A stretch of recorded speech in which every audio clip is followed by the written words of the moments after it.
ready, Rod? Yeah. Okay. All right. Good afternoon or good evening. It's Tuesday, September 16th at 5:30 p.m. We are calling the regular meeting of the Wake County Board of Education to order. I want to welcome those of you who are watching at home or those of you who are here in person. The Wake County Board of Education meetings are conducted for the purpose of carrying out the official business of the school system.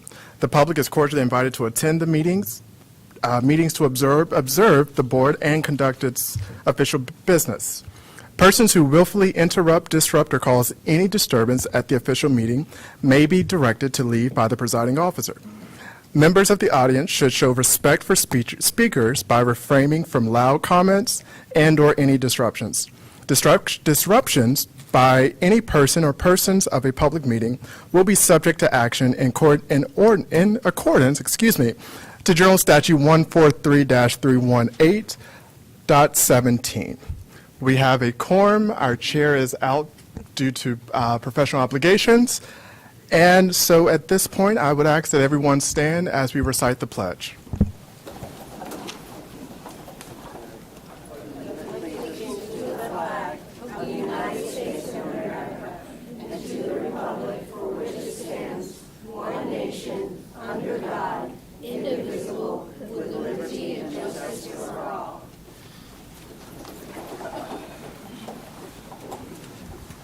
Thank you. So at this point, I will look to Ms. Rice for an amendment to our meeting agenda. Vice Chair, I'd like to make a motion to add an action item to the meeting agenda to approve the 2025 Wake County Public School Constitution Week proclamation. There's a motion on the floor by Ms. Rice to make the action item, make the WCPSS Constitutional Week a action item.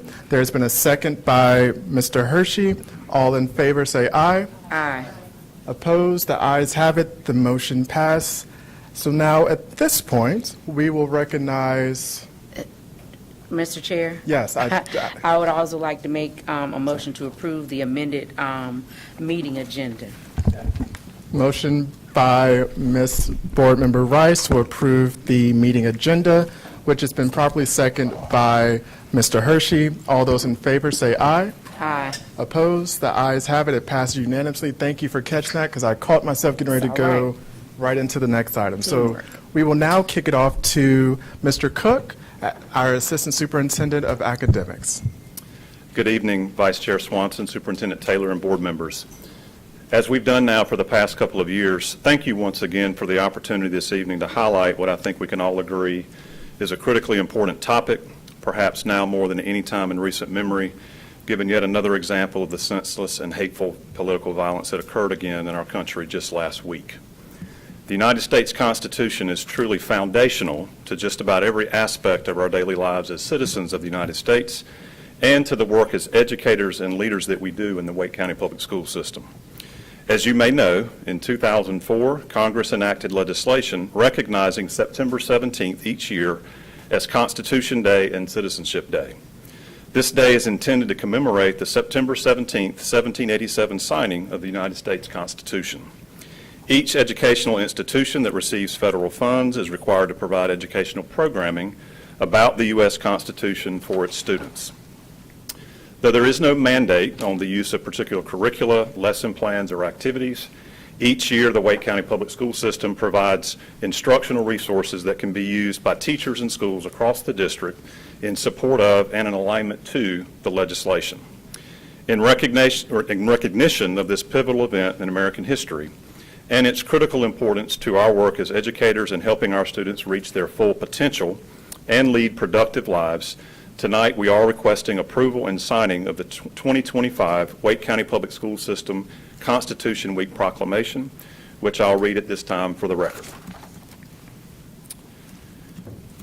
Whereas September 17th, 2025 marks the 238th anniversary of the drafting of the Constitution of the United States of America by the Constitutional Convention, and whereas the Constitution of the United States is the cornerstone of our nation's republic and embodies the foundational principles of liberty, justice, and equality that have guided our nation since its inception. And whereas North Carolina was one of the original 13 colonies and was represented by 3 signers of the Constitution, being William Blount, Richard Dobbs Speight, and Hugh Williamson. And whereas in 2004, the United States Congress enacted Public Law 108-447, recognizing September 17th as Constitution Day and Citizenship Day, while also requiring that educational institutions that receive federal funding hold educational programs on September 17th to celebrate the Constitution. And whereas Public Law 915 guarantees the issuing of a proclamation each year by the President of the United States of America designating September 17th to the 23rd as Constitution Week. And whereas the observance of Constitution Week serves as a poignant reminder of the enduring significance of our founding document, encouraging citizens across the nation to reflect upon the values enshrined within it and the responsibilities they entail.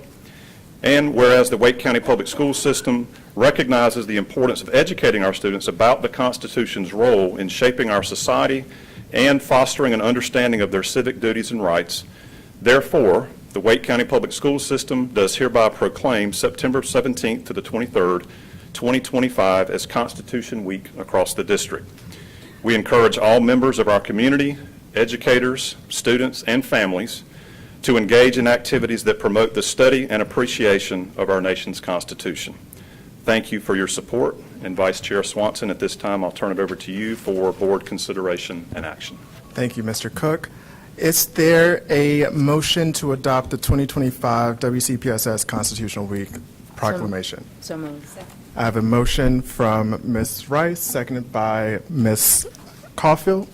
All in favor, say aye. Aye. Opposed, same sign. It passes unanimously. Thank you, Mr. Cook. Thank you. All right, so we will now turn to the public comment portion of our board meeting agenda. Students will be heard first, followed by speakers commenting on items from tonight's agenda, and then speakers commenting on other topics.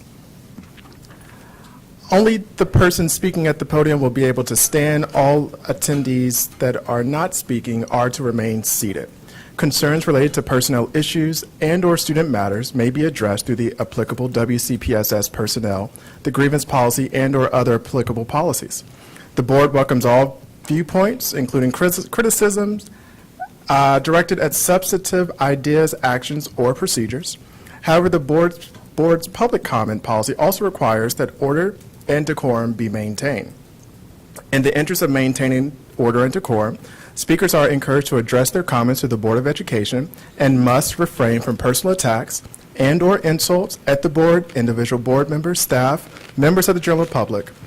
All commenters are asked to remember that children are often in the meetings and to keep their comments substantive and civil. Please remain at the podium during your speaking time. Any materials that you wish to provide to the board should be handed to our board attorney, Mr. Malone, either before or after your comments. During public comments, you may speak up to 3 minutes. Please note that the microphones are adjustable. When you begin, the green light at the podium will illuminate, showing that your 3 minutes have begun, followed by a yellow light with an audible tone when there's 30 seconds remaining in your time. When your time is up, you will see a red light and hear another audible tone. When your time is up, the next speaker will be called to the podium. Speakers are asked to respect the time limit and speak no more than your 3 minutes. Our first speaker will be Catherine Missis.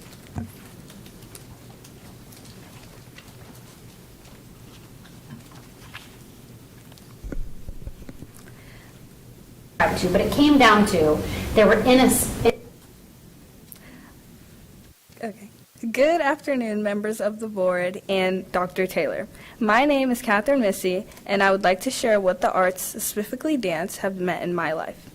I always loved dance. Movement has always been a way of expressing myself, but growing up, I was not fortunate enough to afford studio training. For me, public school dance was not just an option, it was my only option. And because of that, the opportunities I have found through public school arts has shaped the person standing in front of you today. One of my most defining moments came in 8th grade with my teacher, Miss Cummings. She encouraged me to audition for a higher placement in Broughton Dance instead of simply taking the default freshman class. I remember thinking there was no way I'd make it. However, I auditioned, and when I was placed in Dance 2, it was a shock to me. It was the first time I truly felt like I had a future in dance. The one push of encouragement completely shifted the way I saw myself, not just as a student, but as an artist. Now, 4 years later, I am a senior in the highest dance level you can take as a class. I am on both the Broughton Dance Team and CAPS Crew, which is our hip-hop team, where I serve as the captain, and I am an artistic director for one of our many shows, and I serve on the executive leadership board. And next year, because of the foundations laid through public school arts experience, I plan to attend UNC Greensboro as a dance major. I share this not to list accomplishments, but to show what access to the arts can do for a student who otherwise would not have had the chance. Public school dance didn't just give me technique or performance opportunities. It gave me confidence, leadership skills, and a vision for my future. I stand here today as a product of public school arts. Without it, I wouldn't be where I am, and I wouldn't be dreaming of where I'm heading. That's the power of arts, and that is why it is so important to invest in it. And a special thanks to Dr. Taylor and the board members for having me today. Thank you. Thank you. Our next speaker will be Noah Wells.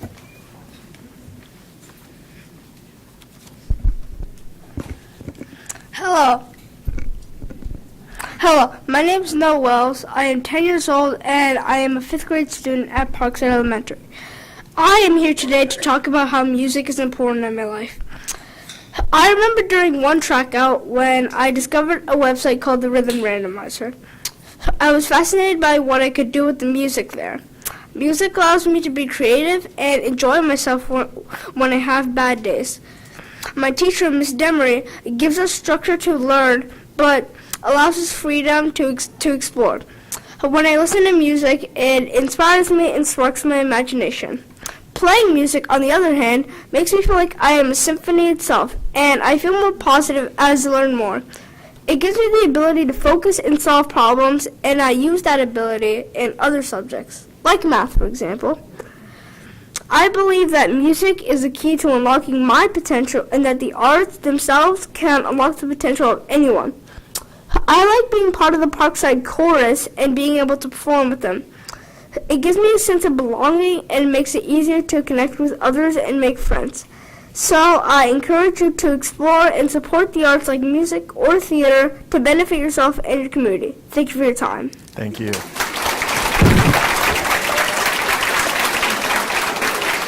Our next speaker will be Catherine Fields.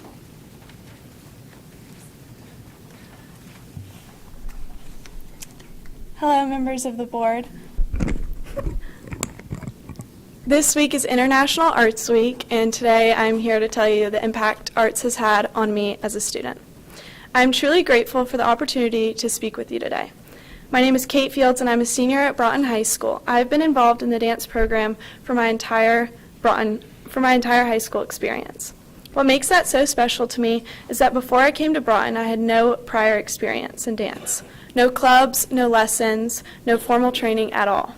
With a little push from my mom, I tried out for Dance 2 my freshman year, and it completely changed my life. Since then, I've grown in ways I could have never imagined.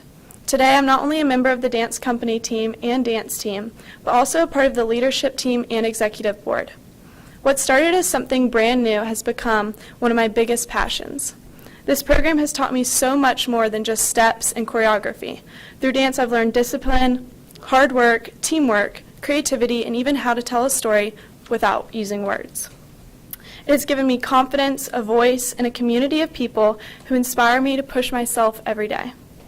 One of the things I love most about this program is that it welcomes everyone, no matter your background or experience. The arts at Broughton create a place where students can grow, express themselves, and discover talents they may not have ever known they had. Each year, more and more students join because of the positive experiences we have. That's why I believe so strongly in the importance of arts in schools. They gave students opportunities they may not have outside of public education. They allow us to connect in ways academics alone can't, and they prepare us not only just for performances, but for life. For example, dance has taught me how to collaborate with others, adapt quickly when things don't go as planned, and step into leadership roles I know I'll carry with me long after high school. For me, having access to dance at school opened a door I didn't even know was there. And I'll carry the lessons, the friendships, and the passion I've found here long after graduation. That's the true impact of arts and why they matter so much. Dr. Taylor and members of the board and everyone here today, thank you for giving me the chance to share my story and for supporting programs that make a difference in students' lives. Thank you. Our next speaker will be Navon Raval.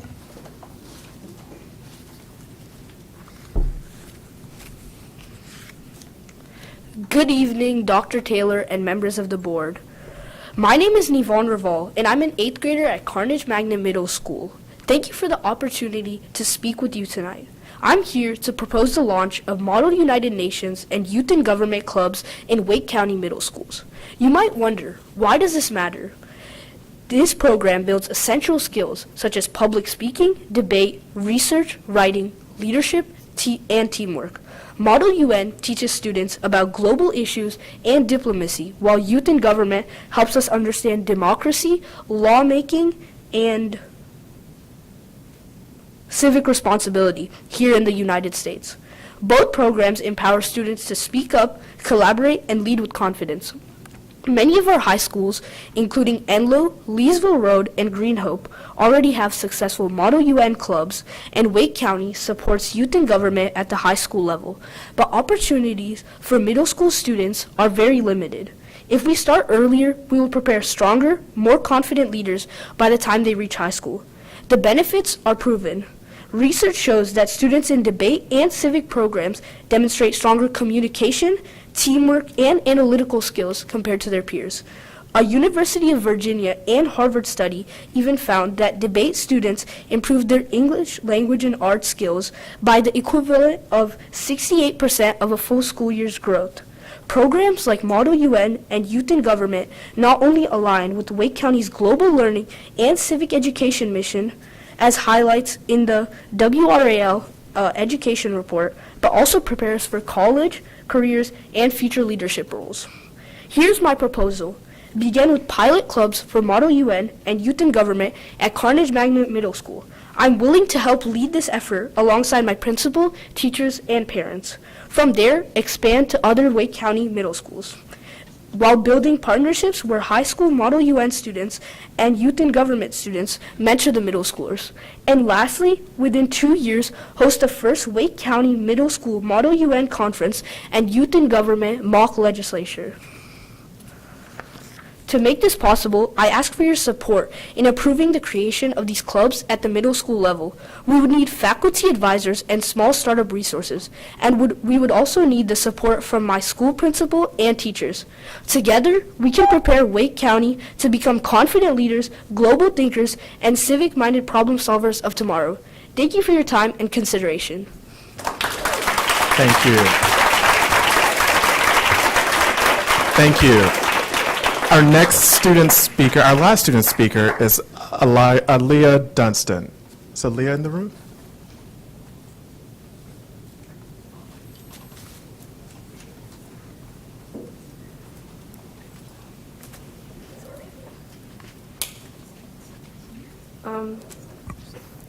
Hello, my name is Aaliyah Dunstan. I'm 16 years old, and for the topic I would like to address today is the public view of Southeast.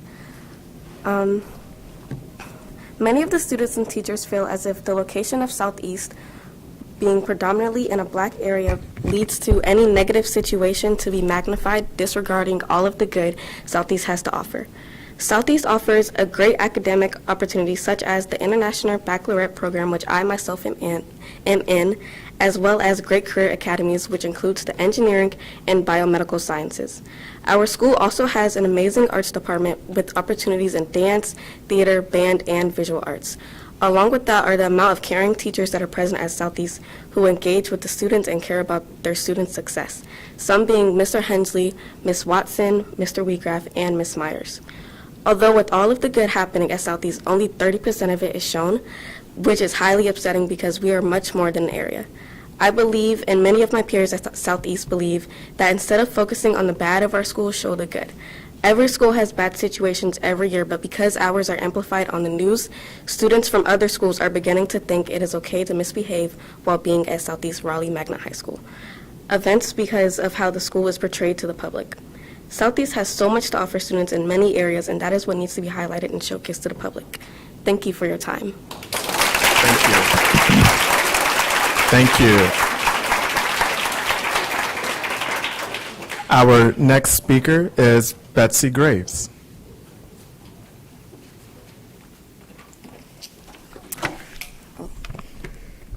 Good evening, Dr. Taylor and esteemed members of the board.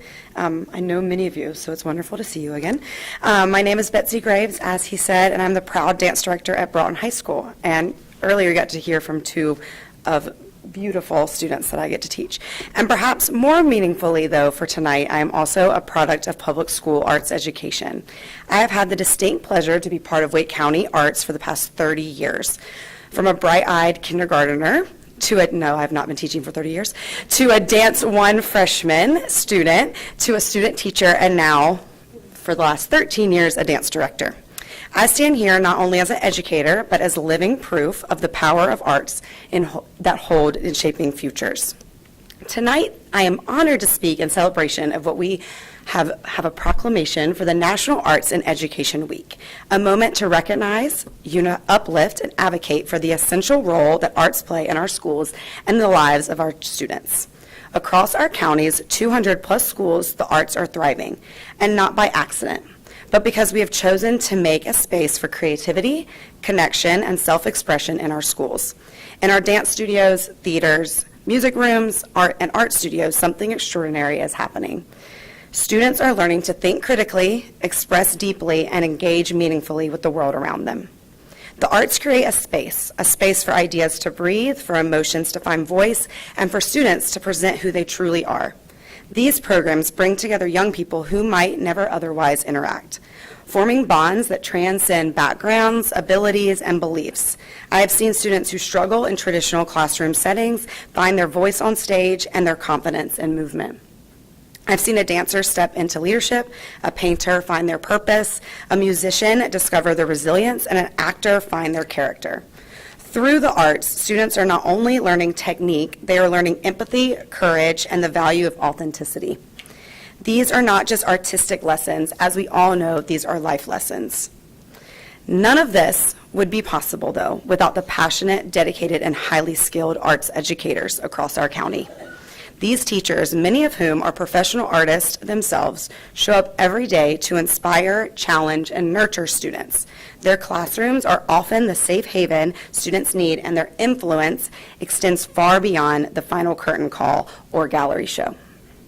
As we look to the future, I urge you all and all of the administrators, educators, and community members to continue investing in these programs, not as extras, but as essentials. The arts do not exist on the edge of education. They are central in developing thoughtful, compassionate, resilient, and whole human beings, which all of you already know. Thank you for your continued support. We see it and we feel it, and for believing in the power of arts to transform lives, because I am one of the many living testaments that it works. Thank you. Our next speaker will be Amy Chakuri. And forgive me if I mispronounce your Very close. last. Curry. Thank you. And should I hand over my materials now or after I speak? Okay.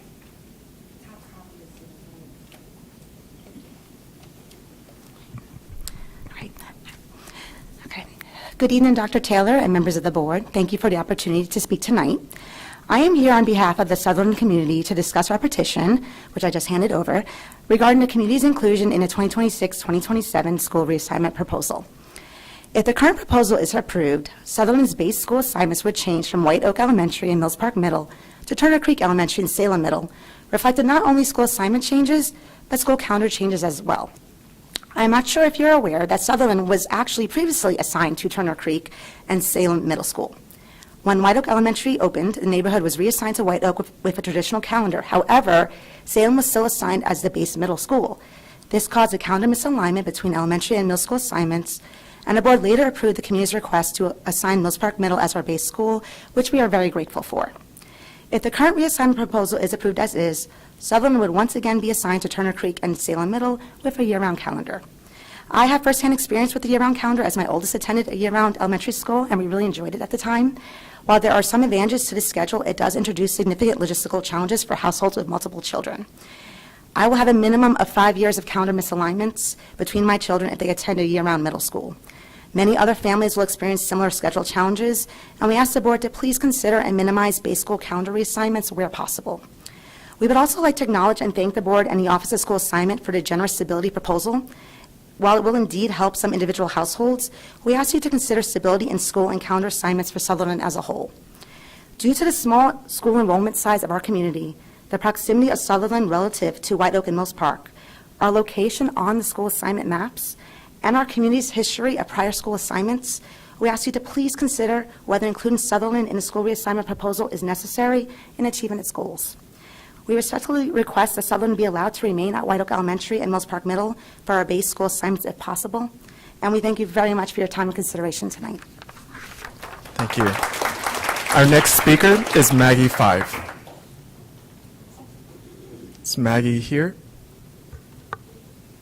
Okay. We will now hear from Jen Smith.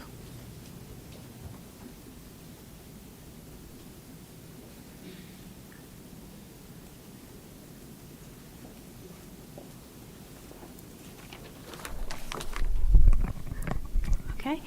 Hello, guys. My name is Jen Smith. I'm a product of North Carolina Public Schools. My children have attended Wake County Public Schools, and I'm here to speak up in support of Wake County staff during this troubling time, as I have seen and heard calls, unfortunately, to dox employees who do not grieve the same as others, who are deeply mourning the loss of an influencer whose morals and ideals they aligned with. I wish to speak on the importance of protecting our community members from those troubling attacks that do nothing to help us address the reality of the devastation gun violence regularly causes to people of all ages and all places in the United States. As a parent who first sat through a lockdown drill as a volunteer in my child's kindergarten class, I will always remember the feeling of absolute grief that we as a society are forcing our children to live with the threats of gun violence in schools, movie theaters, churches, concerts, and in their homes. With each school shooting, it becomes easier to forget names, unfortunately, because we forget those hurt, terrorized, or killed because there are so many. Imagine my surprise to hear some people focus on only one school shooting when two occurred on the same day. I looked for voices to also speak up for the children in Colorado. However, that was not the story that has been shared by those who can actually make a change in policies and laws, etc. I do not know anyone who does not want an end to gun violence. Doxing people who put up an influencer's own quotes while ignoring another school shooting happened within minutes of the first one seems disingenuous to me. It seems political in nature, especially given how quiet the same voices have been to other school shootings. We ask and expect staff to lay down their lives for our children. So to then threaten them if they do not mourn an influencer's death the same as they have mourned teachers and students who were shot in school shootings begs the question of whose lives are ranked more important and who decides that. In case anyone is confused about the school shootings I'm referencing, on September 10th, there were two school shootings that I'm aware of.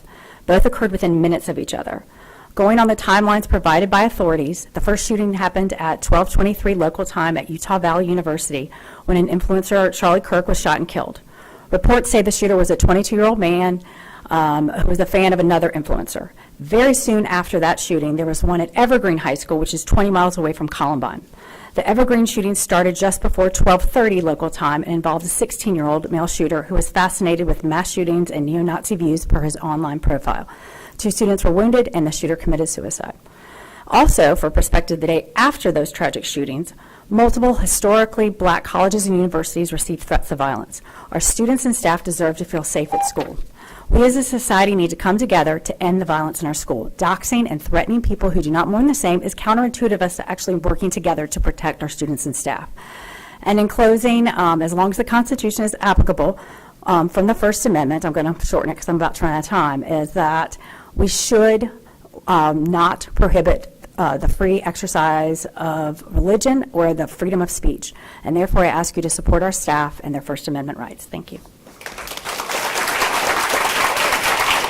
Our next speaker is John Hensley.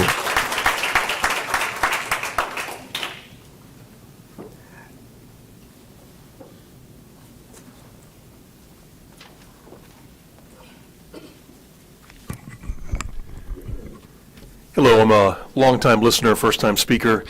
I want to thank you guys for modeling the very best in democracy by embracing this public comment period. You guys do that every day, and I really appreciate it. It makes it easier. I'm a history teacher at Southeast Raleigh High School. Over the last decade, political polarization and partisanship have become an unwelcome part of our American experience. Last week's tragedy in Utah and in Colorado make it clear that this polarization is toxic. This partisanship is deadly. We could all benefit from tools designed to increase empathy and respect, from techniques that encourage people to find common ground and come together in consensus. These tools and techniques do exist. Right down the road at NC State, there are professors like Dr. Paula McAvoy or Dr. Christy Bird in the College of Education who have devoted their careers to developing and practicing classroom activities that support a deliberative, respectful version of democracy. For example, there's a model known as a structured academic controversy, where students express their opinions on a controversial issue in a moderated way, and then practice how to see the issue from multiple sides, learning how to walk a mile in someone else's shoes, and developing empathy and understanding for those with different views.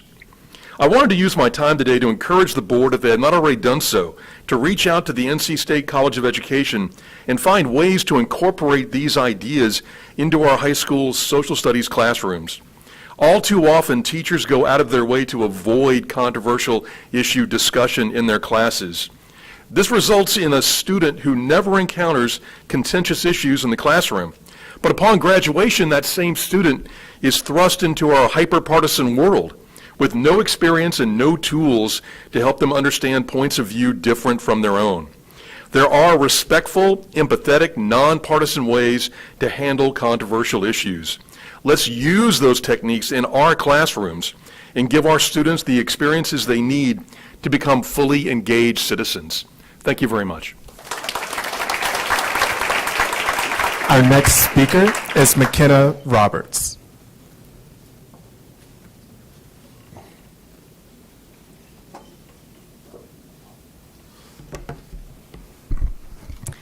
Good evening, members of the school board. I'm so grateful to be here tonight. My name is McKenna Roberts.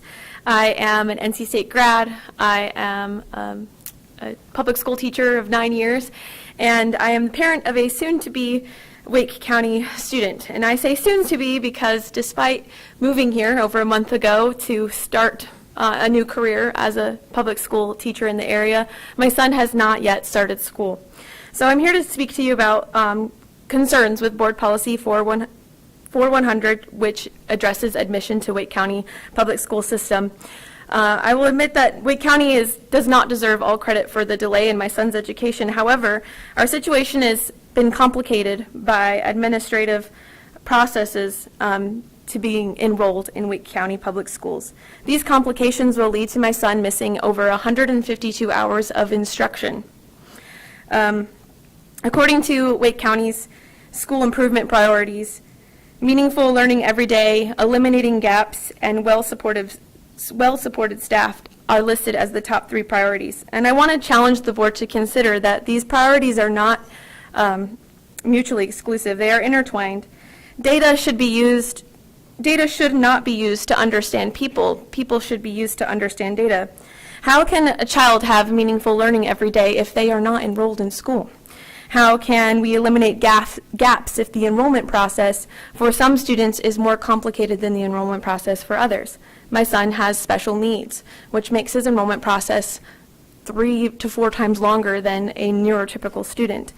How can teachers feel supported when clerical and administrative processes are tossing new enrollments into their class a month into school after rules and procedures have already been reinforced? And how can my son feel supported and ready to perform academically when he already struggles with these sort of transitions and it has been delayed? I pray that my situation is unique, that I'm the only one experiencing this. However, just this evening, in conversation, I feel that I am not alone in some of these delays and challenges. These administrative issues are affecting far too many families in Wake County Public Schools. I urge the board to reinvestigate requirements for proving domicile in Wake County, as the required utility statements usually do not come 3 to 4 weeks until someone has been living in an area. I encourage the board to consider provisions and exemptions to allow for IEPs to be reviewed to find suitable school placements before directing them to their locally zoned school, which may not be the appropriate placement in some cases. These delays have caused my son not to be enrolled in school, has caused my husband to lose his job that he was spent to start because we do not have childcare or place for him to be. So thank you. Ms. Roberts, before you leave, staff is going to work with you. They may be, Ms. Allred is coming around right there to see you to help you with Okay. your situation. Thank you. Our next speaker is Bergala Goodman. Good evening, Dr. Taylor and members of the board. I am Bergela Param-Gamnan, and I'm here on behalf of the Sutherland community located in West Curry. Tonight, my fellow neighbors and myself are here to discuss Sutherland's petition, which was recently submitted in response to next year's proposed school reassignment. As our petition mentioned, Sutherland has a small enrollment size to its current base schools. We believe that our student population has a limited footprint on White Oak Elementary and Mills Park Middle's overcrowding issues or trigger an enrollment encampment. With that being said, approximately 25 students in our community currently attend White Oak Elementary, which represents approximately 3% of its total enrollment. In addition, approximately 20 students currently attend Mills Park Middle, which is approximately 1% of the school's population. Looking upon the proposed rezoning map, Sutherland's current base schools, White Oak Elementary and Mills Park Middle, are the closest schools to our subdivision. White Oak Elementary is approximately 2.2 miles away, and Mills Park Middle is approximately 2.7 miles away. They are both equally a 6-minute drive from Sutherland. This proposed reassignment would almost double our commute time via school bus or carpool. Turner Creek Elementary is approximately 3.9 miles, a 10-minute drive, and Salem Middle is approximately 5 miles, a 12-minute drive from Sutherland. This is assuming optimal driving conditions and minimal traffic, which is often not the case within the West Cary Apex area. Furthermore, as you can see from the proposed rezoning map, Sutherland is on the border of the suggested reassignments. Our neighboring communities directly across the road on Green Level Church Road will be assigned to White Oak Elementary and Wills Park Middle, as school transportation are assigned to service those students in their communities. In our view, it would be pragmatic and efficient for Sutherland to remain with its current base schools. We respectfully request that these factors are highly considered when voting on the proposed school reassignment for the Sutherland community. We thank you for your time and consideration. Sorry. Our next speaker is Amanda Poloni. Is Amanda in the room? Okay. We will move now to Elizabeth Harrison.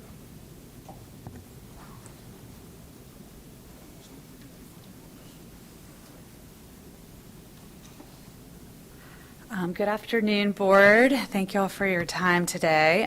My name is Elizabeth Harrison, and I am the product of Wake County Public Schools way back in the day. And now I am a proud public school mom as well, of 2 children, soon to be 3. And I echo the concerns already stated here tonight about just worry about our teachers and our staff with the current climate. Today, I'm going to read the remarks of a friend who couldn't be here tonight. Her name is Kristen White, and she is also a fellow public school mom of 2 children at Hunter Elementary School. She writes, I grew up as the child of a public school teacher, and I saw firsthand how much of herself my mom poured into her work. Underpaid and overworked, but she brought the calling home, and it is woven into our family narrative.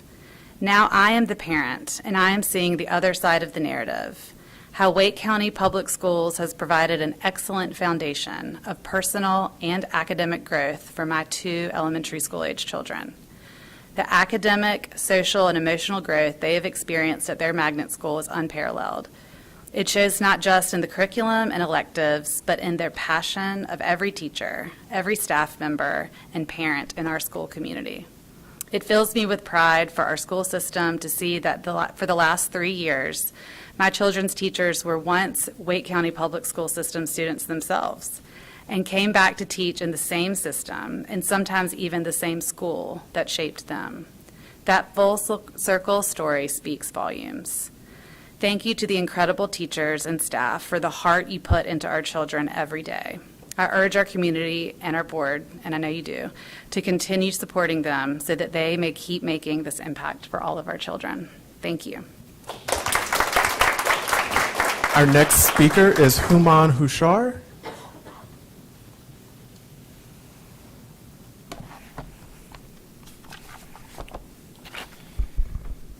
Hello everyone, my name is Human. I'm here on behalf of the Sutherland community, or more specifically the 25 or so elementary school kids who go to White Oak Elementary with regards to the proposed reassignment away from White Oak to Turner Creek Elementary in 26-27. First, I want to thank you for this opportunity to speak here tonight. I also want to thank you for the thoughtful and very transparent process by which this reassignment has been completed. We understand that it's a complex issue and a lot of work has gone into it by you, so thank you for that. I also want to thank you for the stability clause. So this stability clause allows my son, who's a first grader at White Oak, and his younger sister, who's a rising kindergartner, to stay at White Oak, and we are truly grateful for that. However, the transportation requirements are presenting a hardship for many families in our community. And to be more specific about my individual case, and it's not restricted to me, my work requires me to travel a lot. And my wife, she works in healthcare and she has rotating shifts. So very often the grandparents drop off or pick up the kids at the bus stop. Now we are put in a position where we have to decide whether to keep these kids for stability purposes at their school or send them to a different school because of the transportation or the lack thereof. And this transportation issue is not a unique issue to me or to my family. It's an issue for our whole community. There are also some unique challenges about our community. It's a small but very diverse community. Most of the parents come from a very diverse background. Most of them are immigrants with ties abroad, and switching to a year-round calendar creates some challenges for everybody to be able to travel abroad and maintain those cultural connections for the kids. More importantly, our community is, as I said at the beginning, only about 25 students. So it's a small enrollment number to make an impact on the overall enrollment numbers at White Oak Elementary. On the new proposed map for Turner Creek, Turner Creek Elementary, the Sutherland community is actually the closest community to White Oak. So from a proximity standpoint, it only makes sense for Sutherland to stay with White Oak. In summary, I respectfully ask the board to reconsider the reassignment of Sutherland community away from White Oak. Our proximity, our unique family needs, and the small enrollment size make a strong case for allowing us to remain at White Oak Elementary. Thank you very much. Our next speaker is Kim Demery.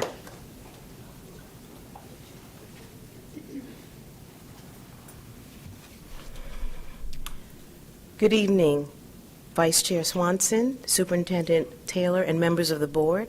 I am Kim Demery, music teacher at Parkside Elementary. Thank you for the opportunity to speak about the importance of arts education in our schools.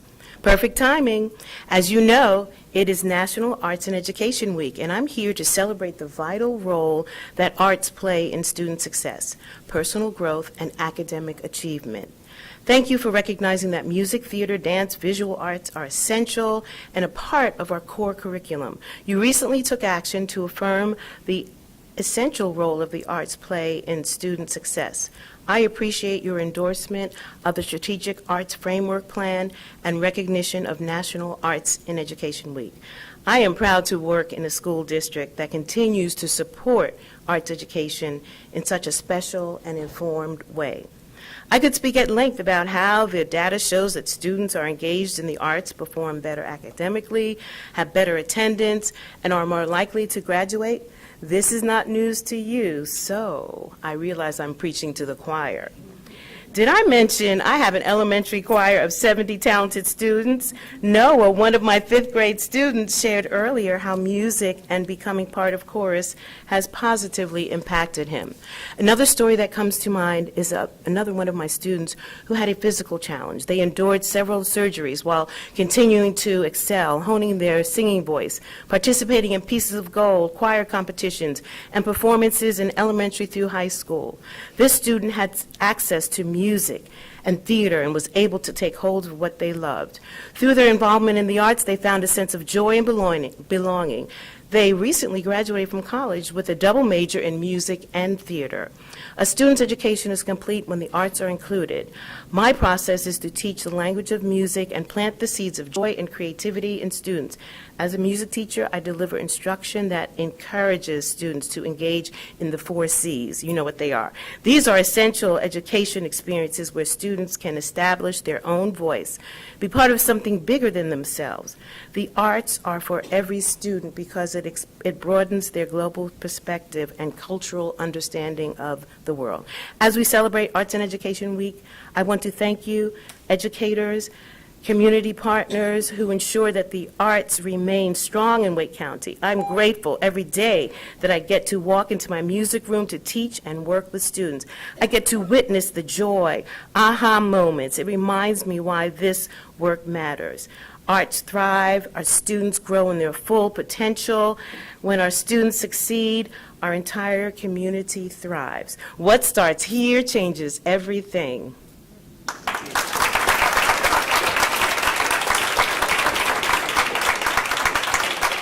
Our next speaker is Elaine Allen.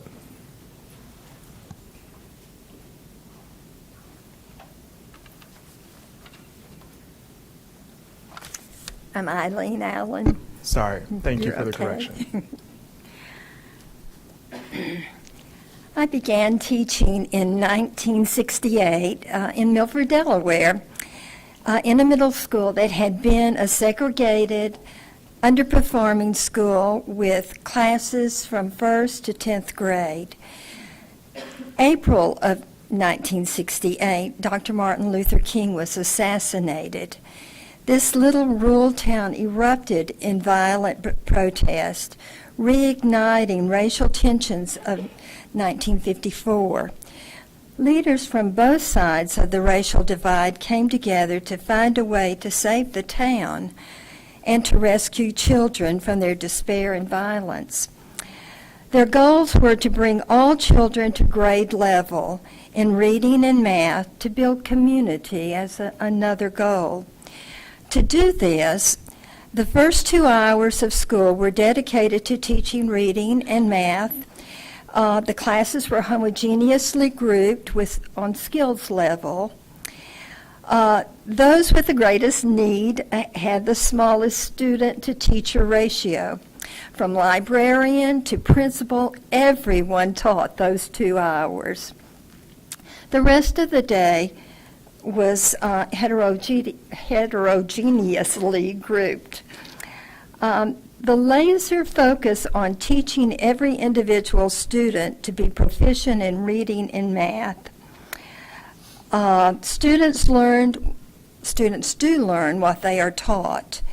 These students learn to read and to calculate. The byproduct was hope. Parents and students who saw a hopeless future or a repeat of the violent past had hope. From these kids, community was built. Dr. King warned we must learn to live together as brothers or perish together as fools. Milford came together, pouring their energies into getting every student to grade level, resulting in uniting the community. I taught in Milford for only 2 years before my Air Force husband and I returned to Texas. But Milford's success is not unique. Marva Collins took Chicago inner city kids from illiterates to scholars. Collins had high expectations for the students and emphasized a strong foundation in phonics, reading, writing, math, the classics, including the arts. Students do learn what they are taught, and there are those that need special attention and those that are not on grade level. Thank you. Our next speaker is Diane Shadler. Me, right? I couldn't hear you over the clapping. Sorry. Yes, you're the next speaker. Sorry. You might want to wait until the clapping dies down. Thank you. You can start your speech. Okay.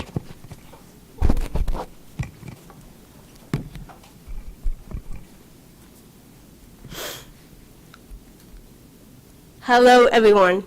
I'm here as a parent asking you to terminate the contract of Mr. Idris Abdul Aziz on behalf of a parent whose child is actually in his class but is too afraid to speak due to being harassed and threatened the last time she spoke out. Mr. Abdul Aziz is not fit to be a teacher at Meadowbrook High School, never mind the department chair. First, let's go over some of your own policies. According to your own Board Policy 7300, all school system employees shall demonstrate integrity, respect, and commitment to the truth through attitudes, behavior, and communication with others. From the Code of Ethics for North Carolina Educators, Policy .0602, Personal Conduct, the educator shall serve as a positive role model for students, parents, and the community. Because the educator is entrusted with the care of education of small children and adolescents, the educator shall demonstrate a high standard of personal character and conduct. Now let's hear what Mr. Aziz posted. Let's get some facts straight first. It was on his personal page, but it was a public post, therefore it could be seen by anyone, and in fact it had been shared already by 4 people when the screenshot was first taken. He wrote, "Black people saying RIP for a bigot white supremacist," I think he meant supremacist, "is crazy talk. This dude lived to talk shit about you and yours. What did he say about black women again? Let his ass R.I.S. rot in hell, fuck out of here." Never mind that he got his facts wrong. We'll talk about that later. But these written words of his failed to meet your own standards. He did not show integrity or respect. He is not a positive role model for the students. He has shown a severe lack of character. He demeaned and insulted others online and used crude language. He wanted people to see his post or he would have made it private. He calls into question the integrity of the education at Meadowbrook High and Wake County in general. I will close by saying that this is not the only incident of Mr. Abdul Aziz's inappropriateness. Many instances of inappropriate materials and comments have been brought to Meadowbrook High School administration and have been ignored. This is the last straw. It is time for you to cut your losses and find someone better suited to teach our children. Thank you. Our next speaker is Renee Segal.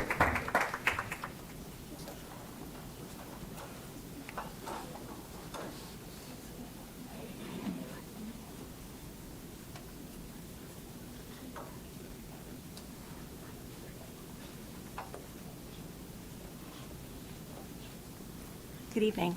As we start, please know that I am acutely aware there are children in the room, and I will try to speak as obliquely as I can. So, one of the side effects of doing what I do, advocating for our public schools, is that sometimes people send me things. So a year-ish ago, somebody sent me a recording of a Moms for Liberty training, where one of the law firms that is funded by the same billionaires that fund Moms for Liberty offered free legal services to any child of a Moms for Liberty member who is chastised or punished at school for using hate speech against their fellow students or against teachers. Because after all, she said, hate speech is still speech. In 2022, of course, we saw that a candidate who thought she deserved a seat at your table